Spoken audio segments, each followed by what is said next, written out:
ہمیں بھی اس طرف کوچ کرنا ہے۔ مرنا ہر ایک نے ہے، لیکن وہ کہا نا کوئی بھول گیا مقصد آمن دا، کوئی کر کے مقصد حل چلیا۔ غلام فریدا اتنے سارے مسافر، کوئی اج چلیا تے کوئی کل چلیا۔ یہ تو اچھا انسان وہی ہے جو اپنے معاملات دنیا میں سمیٹ کر اس طرح رہے جس طرح مسافر زندگی گزارتا ہے۔ اور ہمیں یہ حکم بھی یہی دیا گیا، تو جب انسان کو اپنی موت، اپنی قبر، اپنی آخرت یاد ہوتی ہے تو پھر وہ سود کا کام بھی نہیں کرتا، وہ رشوت کے متعلق بھی دلچسپی نہیں لیتا، وہ حسد، بغض، کینہ، عداوت، عجب، خود پسندی جیسی گندی روحانی بیماریوں میں بھی ملوث نہیں ہوتا۔ جس بندے کو یہ پتہ ہو کہ میں مر جاؤں گا اور میں نے مرنا ہے، تو اس کو تو آپ کروڑ، 2 کروڑ بھی دے دے، 5، 10 کروڑ بھی دے دے، تو مرتے وقت تو اس کے کسی کام کا نہیں، وہ کوئی دلچسپی ظاہر نہیں کرتا۔ کیوں؟ اس کو پتہ ہے کہ اب یہ میرے کام کسی کا نہیں۔ تو اللہ تعالیٰ نے اسی لیے ارشاد فرمایا وَمَا الْحَيَاةُ الدُّنْيَا إِلَّا مَتَاعُ الْغُرُورِ، یہ دنیا کی زندگی کچھ بھی نہیں، ایک دھوکے کا سامان ہے۔ تو جس بندے نے اپنے آپ کو پہچان لیا، اس نے در حقیقت رب کو پہچان لیا۔ تو جو بھی اس دنیا میں آیا ہے، بالآخر اس نے اس دنیا سے کوچ کر کے جانا ہے۔ ہر ذی روح نے موت کا ذائقہ جو ہے وہ چکھنا ہے۔ اب وہ موت کا ذائقہ میٹھا کرنا ہے، کڑوا کرنا ہے، یہ میرے اور آپ کے اختیار میں ہے۔ اللہ تعالیٰ نے ہمیں قرآن و سنت کی شکل میں، صالحین امت کی تبلیغ کی شکل میں آج ہم تک صاف ستھرا اجلا دین پہنچا دیا۔ اب اس سے موتی تو میں نے چگنے ہیں، اس سے خوشبو تو میں نے لینی ہے۔ اب میں دھوکے میں مبتلا رہوں، شیطان کے ورغلے میں آ جاؤں، اس کے وسوسوں کا شکار ہو کے زندگی گزار لوں، یا میں اللہ تعالیٰ کی مان کر شریعت اسلامیہ کا پابند بن کر اپنی زندگی گزار لوں۔ تو فرمایا ہوگا کیا؟ اولئک هم الوارثون یرثون الفردوس ہم فیہا خالدون۔ جب تم میرے بن کے آؤ گے تو پھر میں تمہیں ایسی چیز عطا کروں گا کہ ہے میری، مالک تمہیں بناؤں گا۔ یا اللہ، وہ کیا چیز ہے جس کا تو ہی ہمیں مالک بنا دے گا؟ بروز قیامت میں آئی تو کوٹھی، کار، بنگلہ، جائیداد، دکانیں، پلاٹ، تو وہاں پر کس کا مالک ہوگا؟ فرمایا یا رسول الفردوس، جو جنتوں میں ستھری جنت ہے، اعلیٰ جنت ہے، منزہ جنت ہے، پاکیزہ جنت ہے، اس کا میں تمہیں وارث بنا دوں گا۔ کب تک؟ ہم فیہا خالدون، ہمیشہ ہمیشہ کے لیے تمہیں اس کا مالک بنا دیا جائے گا۔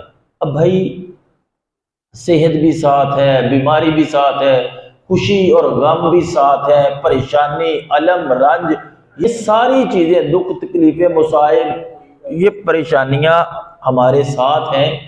تو ہمیں ان کے ساتھ رہتے ہوئے اپنی زندگی کو گزارنا ہے۔ میں ہوتا ہوں، میں تھا، میں کرتا ہوں، میں کروں گا، میں اور میں۔ اسلام تیرا دیس ہے اور تو مستقوی ہے۔ قال نے کہا تھا وضع میں ہو تم نصارا کو تمدن میں حنود، یہ ہے مسلمان جنہیں دیکھ کے شرمائے یہود۔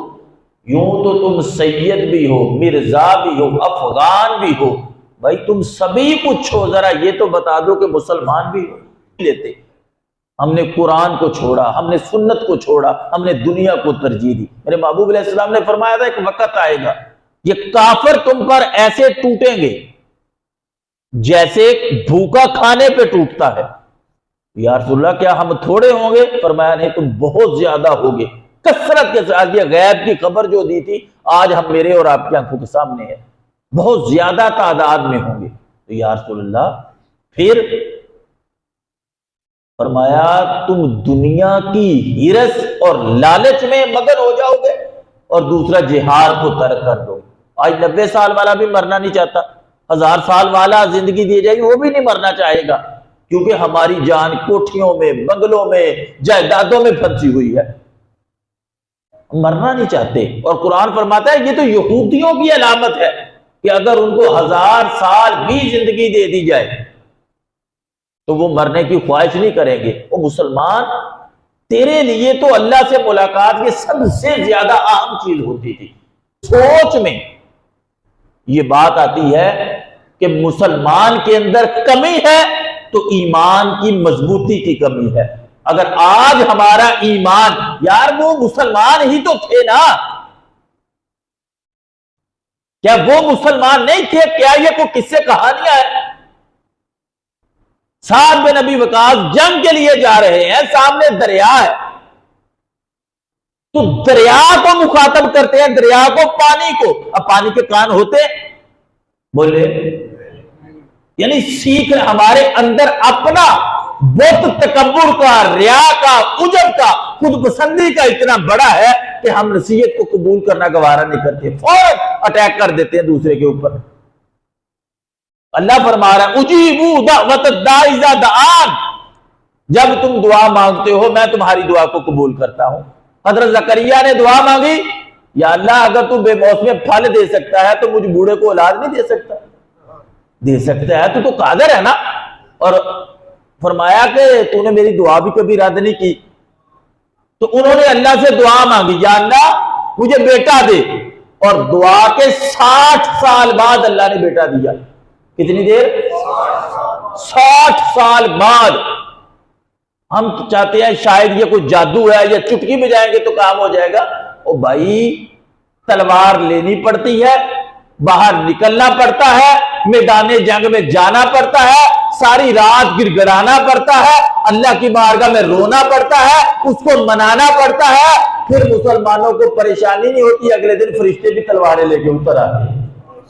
خدا را نوجوانوں، میرے بچوں، میرے بھائیوں، میرے بزرگوں، وَلْتَنْظُرْ نَفْسٌ مَا قَدَّمَتْ لِغَدٍ، ہم فکر کریں وہ فکر جو اللہ نے دی۔ یا ایھا الذین آمنوا قوا انفسکم واہلیکم نارا، اے ایمان والو اپنے آپ کو اور اپنے اہل و عیال کو بچا لو۔ قودوھا الناس والحجارہ، آج جو وقت میں اور آپ ضائع کر رہے ہیں، ایک لمحہ، ایک نعمت کا مجھ سے اور آپ سے سوال ہوگا، اور یہ جو لمحہ گزر گیا یہ شاید اگلا لمحہ بیماری کا ہو، اگلا لمحہ موت کا ہو، اگلا لمحہ مہلت ہی نہ ملے۔